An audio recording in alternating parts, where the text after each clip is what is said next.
নমস্কার বন্ধুরা, আজ আমি বানাবো খেজুর গুড়ের পায়েস। তো একটা রেসিপি নতুনত্ব আপনাদের সঙ্গে শেয়ার করে দিলাম।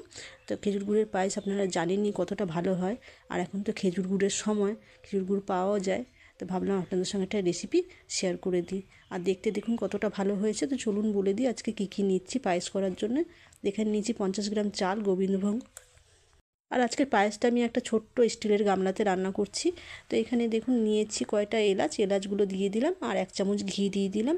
আর ফ্লেমটাকে একদম লো রেখেছি, কারণ যখন আমি তেজপাতাটা দেবো আর এলাচটা দিচ্ছি তখন কিন্তু পুড়ে যাওয়ার ভয় থাকবে হাই থাকলে ফ্লেমটা, যার জন্য লো করে দিলাম।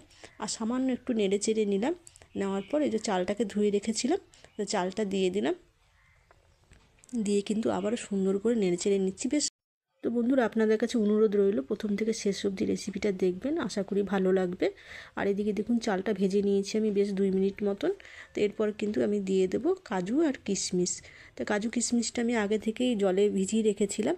তো এই দেখুন জলে ভিজিয়ে রাখার পর আমি মধ্যে থেকে ছাড়িয়ে নিয়েছি আর কি। আর কিশমিশটাও দেখুন খুব একটা ফুলেনি, মোটামুটি ফুলেছে।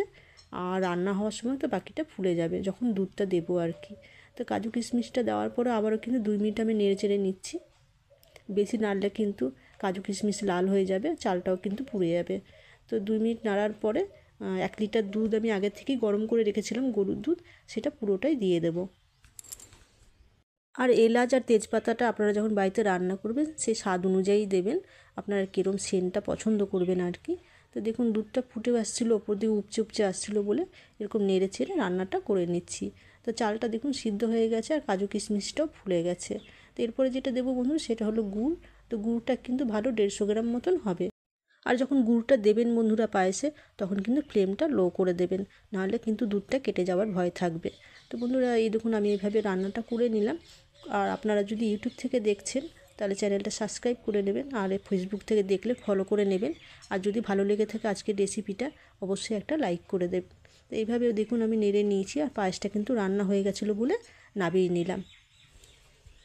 আর খেজুর গুড়ের পায়েসে দারুণ একটা সেন্ট বেরিয়েছে। তো ওপর থেকে কয়টা কাজু কিশমিশ এইভাবে ছড়িয়ে দিয়ে সাজিয়ে নিলাম।